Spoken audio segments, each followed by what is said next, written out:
Halo Besti, dimanapun kamu berada, semangat terus ya. Mertua saya itu hobinya ngebanding-bandingin. Semua menantunya gak ada yang bener di mata dia. Semuanya dijelek-jelekin. Waktu baru mengenal suami saya dulu, ibu mertua kan masih baik sama saya. Nah, setiap hari dia selalu ngejelek-jelekin menantu yang lain ke saya. Bahkan dengan anak kandungnya sendiri yang perempuan, dia juga selalu ngejelek-jelekin dan kayaknya benci banget sama anak perempuannya. Ya, selain itu juga selalu ngejelekin suaminya, saudaranya, pokoknya kayaknya semua orang tuh jelek deh di mata dia, kecuali dirinya sendiri dan anak laki-lakinya. Pokoknya di mata dia yang sempurna itu cuman dirinya sama anak laki-lakinya.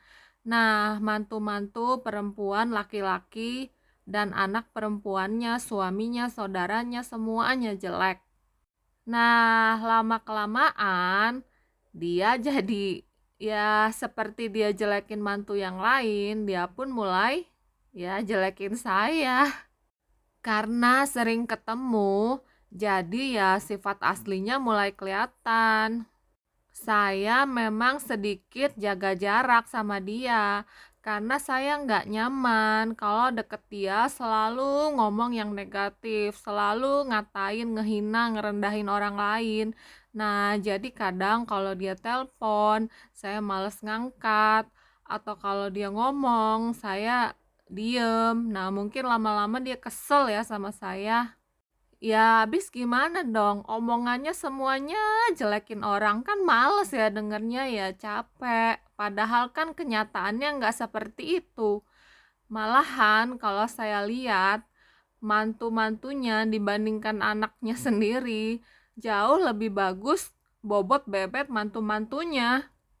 Ya, dari segi keuangan aja, kalau keluarga suami kan ya maaf ya, pas-pasan. Tinggal aja dikontrakan. Nah, kalau keluarga mantu-mantunya semuanya nggak ada yang ngontrak, semuanya ya cukup. Bahkan orang tua mantu-mantunya semuanya itu support anaknya, support mantunya, kasih duit, kasih rumah, dan juga secara wajah, secara fisik. Nah, dibandingkan dengan anak-anaknya, wajah mantu-mantunya itu jauh lebih lebih bagus dibandingkan muka anaknya sendiri. Tapi nggak tahu lah, menurut saya memang dia itu punya penyakit narsis. Dia selalu melihat orang lain itu buruk dan dirinya sempurna. Walaupun dia tahu anak-anaknya itu banyak kekurangan, tapi mungkin karena kan keluar dari perut dia. Jadi ya dia nggak mau melihat kekurangan itu, hanya melihat bagusnya aja. Nah, misalkan contoh ya, misalnya salah satu anaknya itu menabrak pembatas jalan, pembatas di mall gitu, pembatas. Nah, pembatasnya itu sampai rusak, hancur. Kemudian satpam yang di situ mendekati dan minta ganti rugi. Nah, bukannya minta maaf atau ganti rugi, malah dia bakal marah-marah dan bilang, "Loh, untung saya nggak kenapa-kenapa. Kok malah itu sih? Mikirin barang yang rusak, harusnya mikirin keselamatan saya dong." Nah, jadi seakan-akan orang lainlah yang selalu salah. Bingung kan? Ya, akhirnya saya menyadari mungkin itu suatu penyakit ya, penyakit narsistik. Ya, efeknya sih beliau nggak punya teman dan ya beberapa saudaranya pun ngejauh. Jadi sehari-hari ya di rumah aja, paling kegiatannya ya nonton TV itu aja. Nah, ketika saya baru menikah, ibu mertua ini mungkin karena nggak punya teman, nggak punya kegiatan, jadi nempelin saya terus. Ya awalnya sih saya senang ya, nganggap sebagai ibu sendiri. Cuman ya seperti di awal saya bilang, lama-kelamaan saya nggak tahan. Ya, karena selalu ngejelekin orang, ngerendahin orang, ngehina orang, ya nggak enak gitu buat didengar. Dan dia juga suka ngebanding-bandingin saya. Dia suka ngebanding-bandingin pakaian saya, masakan saya, barang-barang yang saya beli dengan keponakan dia. Ya, dia nggak bandingin dengan anak perempuannya atau mantu-mantunya karena semua kan dia benci, dia jelek-jelekin. Nah, dia bandinginnya sama keponakannya, anak dari adik perempuannya. Nah, adik perempuannya itu punya anak perempuan juga yang kebetulan menikah dengan orang yang sangat kaya raya. Nah, jadi wajar dong ya, dia kan dapat suami kaya raya. Ya wajar dong barang-barangnya bermerek semua, yang mahal-mahal semua. Anak orang tersebut aja ini satu anak pakai satu suster. Nah, sedangkan saya ngurus rumah, ngurus anak sambil jualan, itu saya kerjakan seorang diri, nggak pakai bantuan siapa-siapa. Bahkan saya masih baik hati, saya buatin makanan buat ibu mertua, walaupun saya capek. Tapi yang ada bukannya bilang terima kasih, malah selalu dicela. Kok kamu ini sih pakai bahan yang murahan? Nggak kayak itu tuh anaknya adik saya. Dia kalau masak, bahannya yang mahal-mahal semua. Kok ini sih baju kamu jelek banget kayak orang tua? Itu tuh anak adik saya kalau pakai baju yang bermerek. Saya waktu itu ya cuma diam, walaupun kalau misalnya pengen teriak, ya iyalah ibu, dia kan ini lakinya kaya raya, lah anak lo kere. Rasanya pengen banget teriak seperti itu. Hello, please. Ibu, lu sadar gak sih anak lu itu miskin? Kasih uang bulanan aja pas-pasan. Makanya saya mesti jualan buat nambah uang jajan saya. Karena gak cukup, Ibu, duit bulanan dari anak lo. Kan dia juga mesti bagi gajinya buat ngidupin elu juga. Kadang saya nggak terima banget gitu loh. Maksudnya dia kan jelas-jelas tahu anaknya itu bukan orang kaya, pas-pasan, dan ibunya juga nuntut untuk dibiayain gaya hidup mewah. Nah, kalau saya gaya hidup irit, ya karena disesuaikan dengan pemasukan. Dan bahkan saya usahain yang dari suami itu saya sisihkan dikit buat ditabung. Kemudian saya kan dagang makanan ya, karena sambil mengurus anak. Jadi ya saya kan nggak bisa kerja kantor. Nah, saya jual makanan, dititipin ke resto-resto sekitar rumah. Ternyata bukannya seneng, ibu mertua saya pun kesel. Dia pun marah dan ngehina. Dia bilang, untuk apa sih jualan kayak gitu? Malu tahu, mendingan kerja kantoran. Dia ngomong seperti itu tuh nggak mikir gitu loh. Lah, kalau saya kerja kantor yang ngurus anak saya siapa? Anda? Mana mau? Mana mau? Gendong aja nggak mau. Ibu mertua itu gendong kalau cuman di depan orang-orang aja biar kelihatan baik. Nah, kalau nggak ada orang lain, mana mau dia gendong. Ya, sikapnya seperti itu loh, kadang nggak masuk akal buat saya. Dia nggak ngelihat kondisi, maksudnya ya udah pas-pasan, saya udah bagus ya kerja, bantu suami, walaupun ya nggak begitu banyak lah, tapi kan lumayan buat nambah-nambah keuangan. Dan saya pun kerja nggak ngerepotin siapa-siapa, saya yang capek.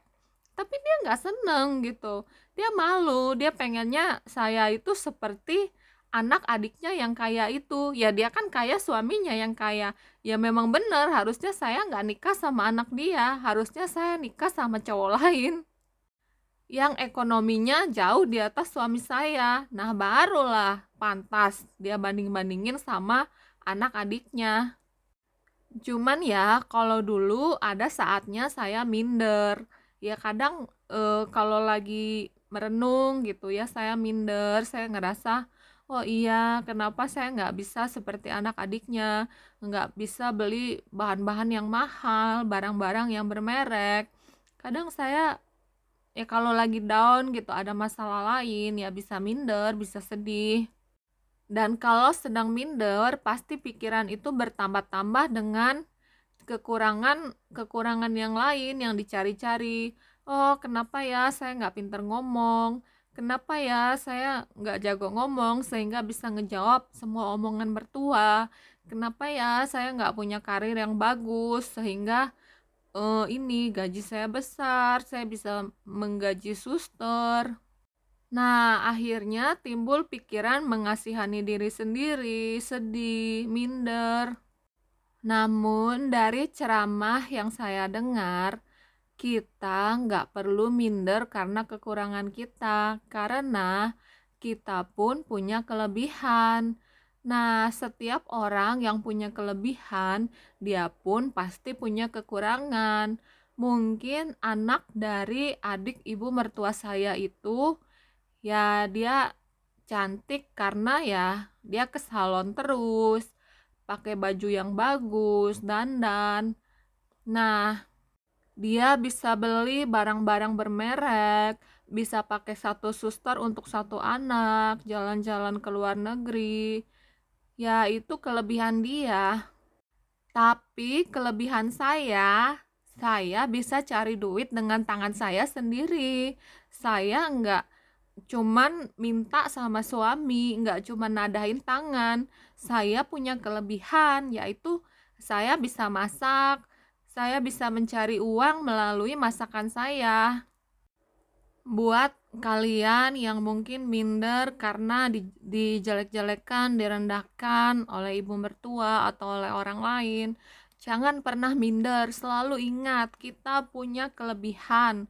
Dan orang yang ibu mertua banggakan, dia juga pasti punya kekurangan.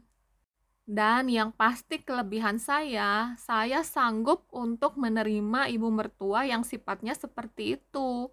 Sedangkan anaknya sendiri, anak perempuannya nggak mau ketemu ibu mertua saya, walaupun tinggalnya itu deketan, masih satu daerah. Tapi dalam 1 tahun itu nggak sampai 10 kali dia mau ketemu sama ibunya. Ya karena nggak tahan sama mulutnya itu. Mantu-mantu yang lain juga sama. Mungkin yang paling banyak ketemu dalam dalam 1 tahun itu ya saya dibandingkan mantu yang lain dan anak perempuannya dia.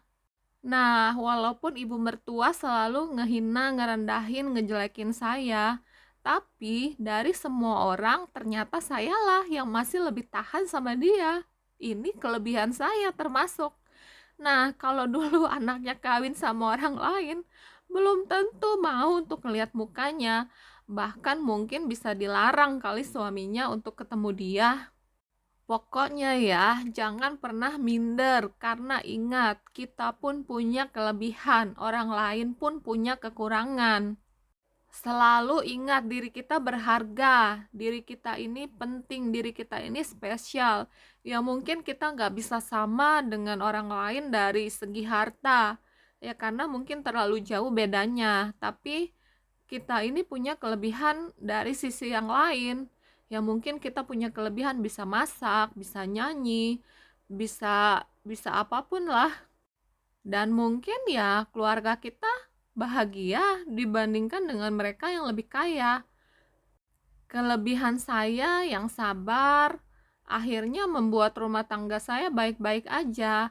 Akhirnya membuat saya tahan dengan sifat mertua dan suami yang pemarah. Dan syukur-syukurnya setelah ya belasan tahun menikah, sifat suami saya sudah banyak berubah lebih mirip sifat saya daripada sifat ibunya. Suami sudah enggak temperamental lagi, malah suami udah banyak ketawa. Temen-temennya pun kaget yang udah lama nggak ketemu. "Kamu sekarang berubah banget ya sejak nikah. Kamu malah ini bisa ketawa. Dulu sebelum menikah saya nggak pernah ngelihat kamu ketawa."